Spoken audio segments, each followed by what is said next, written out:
بسم اللہ الرحمن الرحیم۔ السلام علیکم ورحمۃ اللہ وبرکاتہ۔ جماعت ہشتم کی طالبات، امید ہے آپ سب خیریت سے ہوں گی۔ آج اسلامیات کی کلاس میں ہمارا لیکچر نمبر 3 ہے اور آج کے لیکچر میں ہم پچھلے سبق کو ہی جاری رکھیں گے۔ طالبات، اگر آپ کو یاد ہو تو ہم نے سب سے پہلی کلاس میں عقائد پڑھے تھے، اللہ تعالیٰ کے متعلق عقائد، ٹھیک ہے؟ تو اس میں ہم نے 2 عقائد پڑھے تھے، ایک وجود باری تعالیٰ اور ایک وحدانیت باری تعالیٰ، اور اس کے بعد دوسری کلاس میں ہم نے وجود باری تعالیٰ جو پہلا عقیدہ تھا اس کی تفصیل پڑھی تھی، ٹھیک ہے؟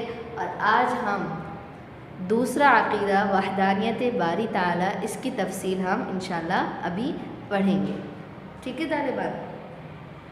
دیکھیے، وحدانیت باری تعالیٰ کا مطلب کیا ہے؟ یعنی کہ اس بات کا عقیدہ ہونا کہ اللہ تعالیٰ ایک ہے، واحد ہے، یعنی وحدانیت کہ اللہ تعالیٰ کی وحدانیت پر ایمان رکھنا کہ اللہ تعالیٰ ایک ہے ہر اعتبار سے، کہ وہ ذات میں بھی ایک ہے، اپنی صفات میں بھی ایک ہے، اور اپنے کاموں میں بھی وہ ایک ہی ہے، تنہا ہے، ٹھیک ہے؟ اسی وحدانیت باری تعالیٰ کی جو ہے وہ تعریف دیکھ لیجیے، یہاں پر لکھی ہے میں نے، دیکھیے، الایمان بان اللہ واحد لا شریک لہ فی ذاتہ ولا فی صفاتہ ولا فی افعالہ۔ کیا مطلب ہوا؟ کہ اس بات کا پختہ یعنی کامل یقین ہونا کہ بان اللہ واحد، کہ اللہ تعالیٰ ایک ہے، لا شریک لہ فی ذاتہ، کہ اس کی ذات میں کوئی شریک نہیں ہے، ولا فی صفاتہ، اس کی صفات میں کوئی شریک نہیں ہے، ولا فی افعالہ، اور اس کے افعال میں کوئی شریک نہیں ہے، ٹھیک ہے طالبات؟ تو کیا مطلب ہوا اس بات کا پختہ یقین ہونا کہ جیسے کائنات کے بنانے میں اور اس کے نظام کو چلانے میں اللہ کی ذات تنہا ہے، اس کا کوئی شریک نہیں ہے، اسی طرح عبادت کے لائق بھی کون ہے؟ صرف اور صرف اللہ تعالیٰ کی ذات ہے، ٹھیک ہے؟ اور وہی ساری خوبیوں سے کیا ہے؟ مزین ہے، اور ایسا یکتا ہے، ایسا یگانہ ہے، ایسا واحد ہے کہ اس کا کوئی بھی ہمسر نہیں ہے، یعنی کوئی بھی اس کا شریک نہیں ہے، ٹھیک ہے طالبات؟ اب اسی تعریف کو دیکھ لیجئے کہ اسی تعریف کو جو ہے وہ دلائل کے ساتھ یہاں پر جو ہے وہ ذکر کیا گیا ہے، کہ اب ہم اس کی تفصیل دیکھ لیتے ہیں کہ ہم نے یہاں پڑھا لا شریک لہ فی ذاتہ، کہ اس کی ذات میں کوئی شریک نہیں ہے، یعنی اللہ کی ذات میں کوئی شریک نہیں ہے۔ اس کی دلیل جو ہے وہ قرآن کریم سے اس طرح سے دی گئی ہے، سورہ اخلاص کی جو پہلی آیت ہے، قل هو اللہ احد، کہ اے نبی فرما دیجئے اللہ تعالیٰ ایک ہے، ٹھیک ہے؟ یعنی اس کی ذات میں کوئی شریک نہیں ہے، اور ایسا بھی نہیں ہے کہ وہ مختلف اجزاء سے مل کر بنا ہو، جیسے مشرکین لوگ جو ہے وہ کہتے ہیں کہ بتوں کو جو ہے وہ انہوں نے کس سے بنایا ہے؟ سونے چاندی سے بنایا ہے، یعنی وہ اسی سے بناتے ہیں، بلکہ اللہ تعالیٰ جو ہے وہ کیا ہے؟ اپنی ذات میں یکتا ہے، یگانہ ہے، یعنی وہ کسی بھی اجزاء کا مرکب نہیں ہے، ٹھیک ہے؟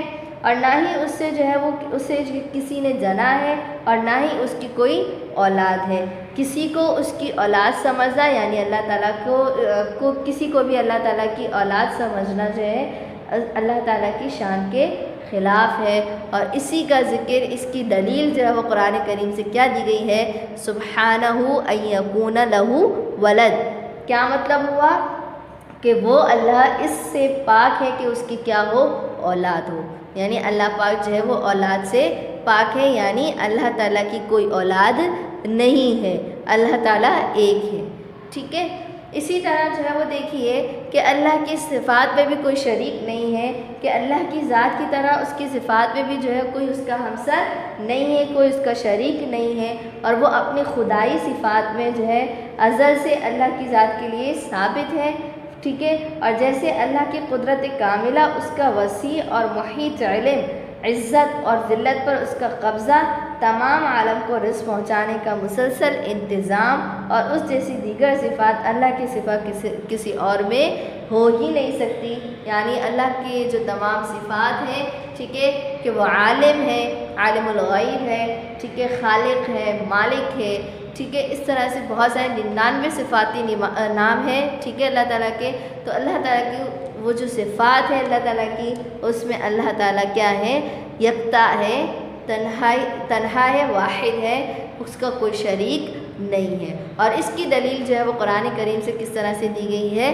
لیس کمثلہ شیء، کہ اس جیسی کوئی چیز نہیں ہے۔ اور اسی طرح جو ہے قرآن کی بہت ساری آیات میں جو ہے وہ اللہ تعالیٰ نے اپنی صفات کو مختلف پیرایوں میں ذکر کیا ہے۔ صرف یہی آیت نہیں ہے بلکہ مختلف آیات میں اللہ تعالیٰ نے جو ہے وہ اپنی صفات کو ذکر فرمایا ہے۔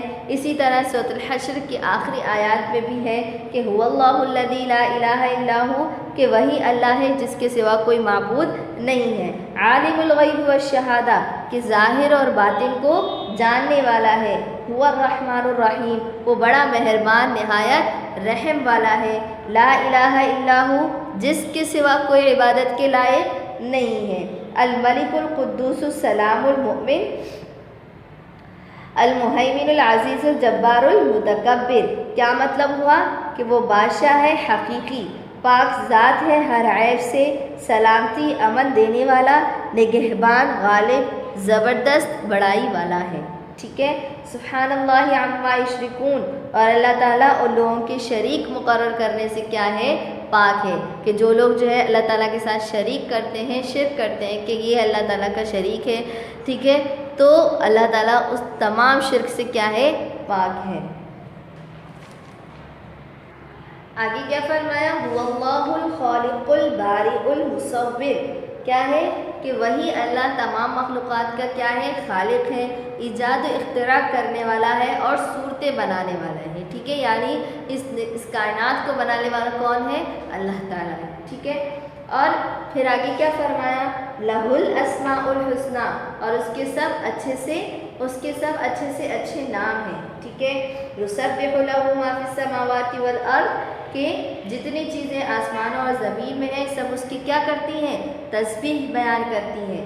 اور آگے کیا فرمایا؟ وَهُوَ الْعَزِيزُ الْحَكِيمُ، اور وہ غالب حکمت والا ہے۔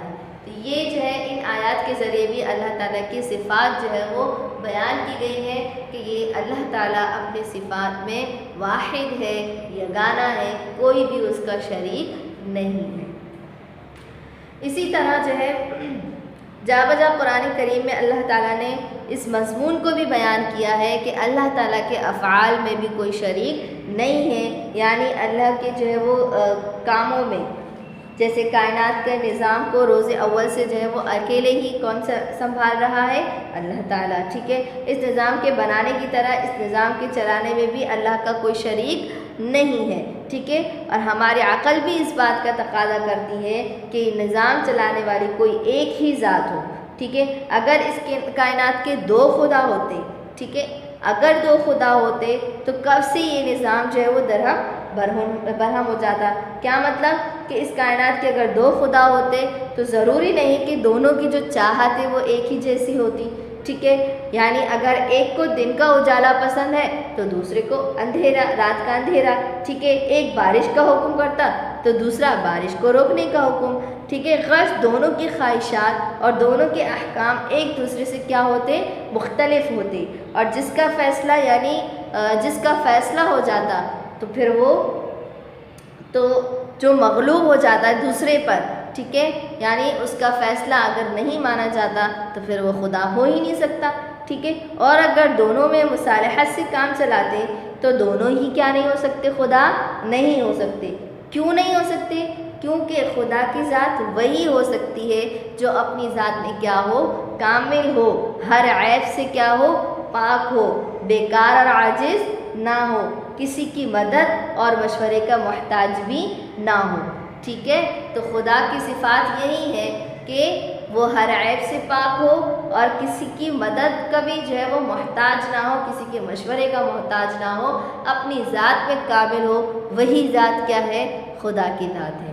ٹھیک ہے، تو اگر جو ہے وہ دو خدا ہوتے تو کیا ہوتا؟ کائنات کا نظام درہم برہم ہو جاتا کہ ایک کو دن چاہیے تو دوسرے کو رات، اور اس طرح سے دونوں میں آپس میں کیا ہو جاتی؟ مخالفت ہو جاتی، تو یہ نظام ٹھیک طریقے سے چلنے والا نہیں تھا۔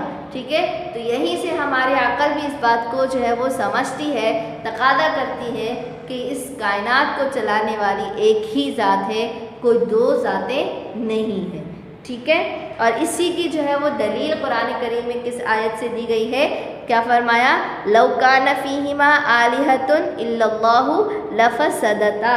کیا مطلب ہوا کہ اگر زمین اور آسمان میں اللہ تعالیٰ کے سوا کوئی اور معبود ہوتا تو زمین اور آسمان کبھی کے درہم برہم ہو جاتے، یعنی کہ اگر دو خدا ہوتے تو کب سے یہ نظام خراب ہو جاتا۔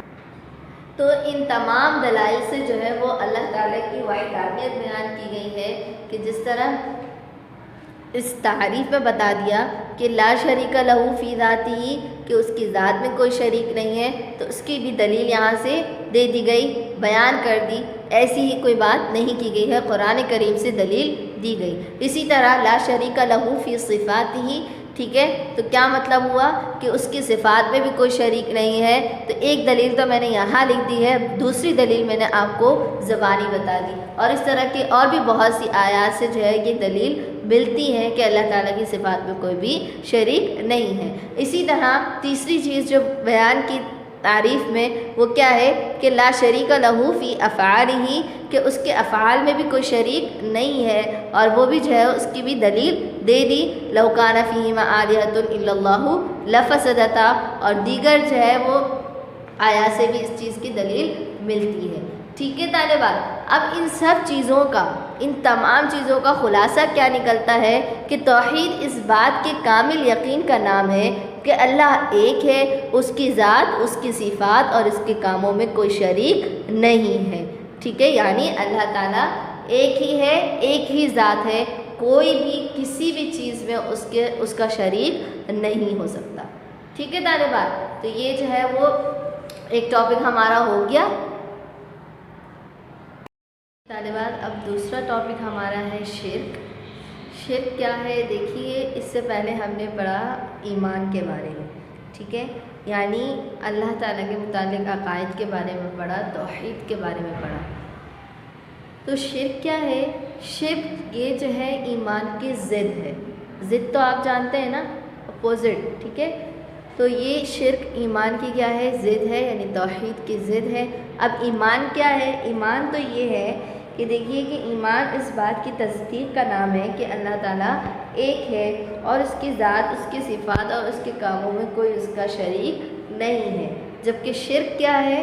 کہ شرک اللہ کی ذات میں، اس کی صفات میں اور اس کے افعال میں کسی کو اللہ تعالیٰ کا شریک سمجھنے کا نام ہے۔ یعنی اگر کوئی جو ہے وہ اللہ کی ذات میں، اس کی صفات میں اور اس کے افعال میں کسی کو شریک کرتا ہے تو یہ کیا ہے؟ شرک کہلاتا ہے۔ یعنی اس طرح سے شرک کی اقسام جو ہے وہ 3 بن جاتی ہیں۔ کتنی اقسام ہیں شرک کی؟ 3 اقسام ہیں۔ پہلی شرک فی الذات، شرک فی الصفات اور شرک فی الافعال۔ شرک فی الذات دیکھیے کہ کیا ہے کہ یہ عقیدہ رکھنا، یعنی یہ ایمان رکھنا کہ اللہ تعالیٰ کی ذات اکیلی نہیں ہے۔ جیسا کہ عیسائی جو ہوتے ہیں وہ تثلیث کے عقیدے کے قائل ہیں۔ تثلیث کا عقیدہ یعنی 3 خداؤں کے قائل ہیں۔ ان کے ہاں خدا کی ذات اکیلی نہیں ہے، بلکہ مریم، عیسیٰ اور اللہ تینوں جو ہے وہ کیا ہے؟ خدا ہے۔ تو یہ تثلیث یعنی 3 خداؤں کے قائل ہیں۔ اسی طرح دیکھیے تو اللہ تعالیٰ کی ذات میں کسی کو شریک ٹھہرانا، یہ کیا ہے؟ شرک فی الذات۔ شرک فی الصفات کیا ہے؟ کہ ان صفات میں جو اللہ تعالیٰ کی ذات کے ساتھ خاص ہیں، مخصوص ہیں، کسی کو اللہ کا شریک سمجھنا یا اس کو شریک کرنا۔ جیسے یہ عقیدہ رکھنا کہ اللہ کے سوا کوئی اور ہستی بھی جو ہے وہ بارش برسا سکتی ہے، اولاد دے سکتی ہے، نفع نقصان پہنچا سکتی ہے کوئی اور ذات، عزت اور ذلت جو ہے وہ اللہ کے سوا کوئی اور بھی دے سکتا ہے، تو اللہ کے سوا کوئی اور ذات بھی جو ہے وہ عالم الغیب ہو سکتی ہے وغیرہ۔ یہ تمام چیزیں، ان تمام صفات میں کسی کو شریک ٹھہرانا، یہ کیا ہے؟ شرک فی الصفات۔ شرک فی الافعال دیکھیے کیا ہے کہ اس بات کا عقیدہ رکھنا کہ وہ خاص عبادتیں جو صرف اللہ ہی کے لیے کی جاتی ہیں، جیسے سجدہ ہو گیا، قربانی، نذرانہ وغیرہ، یہ سب جو ہے وہ اللہ کے لیے کیے جاتے ہیں، کہ اللہ کے سوا کسی اور کے لیے بھی کی جائے، اس بات کا عقیدہ رکھنا، ٹھیک ہے۔ اور جیسے قبروں کو سجدہ کرنا ان پر چڑھاوے چڑھانا، تصویر کو پوجنا، اس کی تعظیم کرنا، اللہ کے سوا کسی اور کے نام کی منت ماننا، جیسے ہم کسی انسان کی منت ماننا، مصیبت کے وقت اللہ کے سوا کسی اور کو مشکل کشا سمجھ کر پکارنا وغیرہ، یعنی تمام کاموں میں جو ہے وہ یہ سب کرنا کہ جو عبادتیں اللہ تعالیٰ کے لیے خاص ہیں ان عبادتوں میں کسی اور کو شریک ٹھہرانا، یہ کیا ہے؟ شرک فی الافعال۔ سمجھ آگے بات؟ یعنی کہ قبروں کو سجدہ کرنا، چڑھاوے چڑھانا جیسے لوگ کرتے ہیں مزاروں پہ جا کر، تصویروں کو پوجنا، ٹھیک ہے، اس کی تعظیم کرنا یعنی اس کی عزت کرنا، اس کو یعنی امپورٹنس دینا، اور اللہ کے سوا کسی اور کے نام کی منت ماننا، مطلب کہ جیسے ہم کسی کے بھی نام کی جیسے فال نکالتے ہیں تو منت مان لیتے ہیں، ٹھیک ہے، کسی بھی نام کے بچے کے نام کی، اپنے والدین کے نام کی، تو یہ سب کیا ہے؟ غلط ہے، اور اس میں جو ہے وہ اس طرح سے یہ حرکت کرنا یہ کیا ہے؟ شرک ہے۔ اور کون سا شرک ہے؟ شرک فی الافعال۔ تو شرک جو ہے وہ قرآن کی دعوت کی کھلی مخالفت ہے، یعنی کہ شرک جو ہے بہت ہی بری چیز ہے، اس سے انسان جو ہے وہ گنہگار ہو جاتا ہے، اور مسلمان اگر اس طرح کا شرک کرتا ہے تو پھر وہ مسلمان نہیں رہتا، ٹھیک ہے۔ اور یہ ایک ایسا قبیح فعل ہے، قبیح کا مطلب ہوتا ہے برا فعل، ٹھیک ہے، کہ جس کی معافی جو ہے وہ اللہ تعالیٰ کے ہاں بھی نہیں ہے۔ وہ اللہ جو کیا ہے؟ تواب ہے، یعنی توبہ قبول کرنے والا ہے، غفور ہے، معاف کرنے والا ہے، رحیم ہے، رحم کرنے والا ہے، وہ ذات، وہ اللہ بھی جو ہے اس شرک کے گناہ کو معاف نہیں کرتا۔ اور اسی کے بارے میں اللہ تعالیٰ نے قرآن کریم میں کیا فرمایا؟ ان اللہ لا یغفر ان یشرک بہ ویغفر ما دون ذلک لمن یشاء۔ کیا مطلب ہوا؟ کہ اللہ اس گناہ کو نہیں بخشے گا کہ کسی کو اس کا شریک بنایا جائے، اور اس کے سوا اور گناہ جو ہیں ما دون ذلک لمن یشاء، کہ جو گناہ دوسرے ہیں اس کو جو ہے وہ اللہ چاہے تو بخش دے گا۔ وَمَن يُشْرِكْ بِاللَّهِ فَقَدْ ضَلَّ ضَلَالًا بَعِيدًا، اور جس نے اللہ کے ساتھ جو ہے وہ شریک بنایا، شرک کیا، تو وہ کیا ہوا؟ گمراہ ہوا، سیدھے راستے سے وہ کیا ہو گیا؟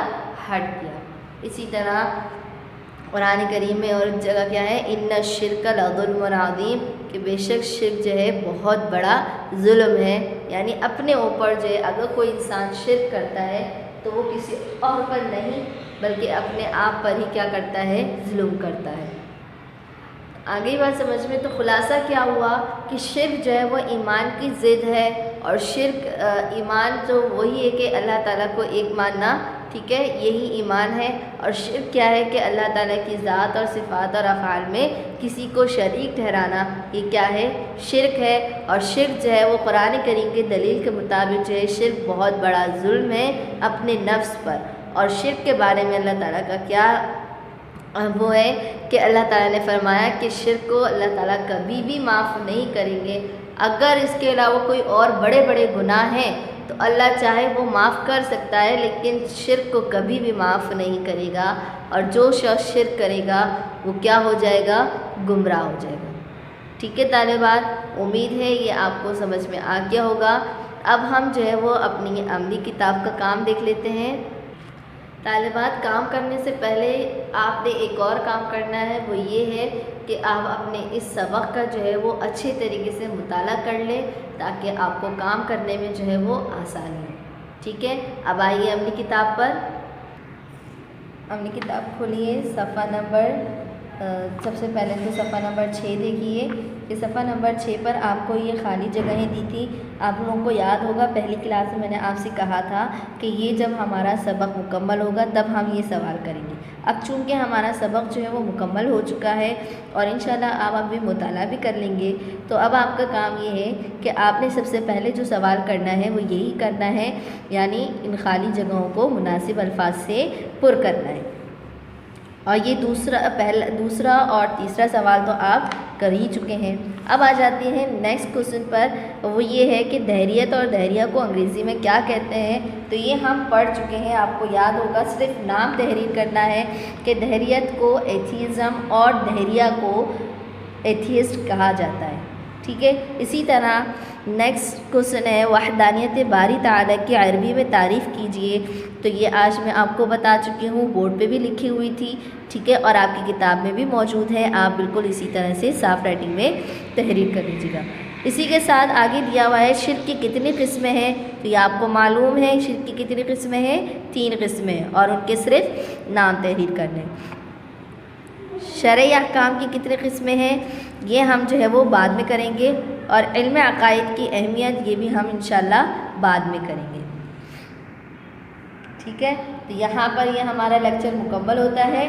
طالبات اگلی کلاس تک کے لیے اجازت دیجیے. السلام علیکم ورحمۃ اللہ وبرکاتہ.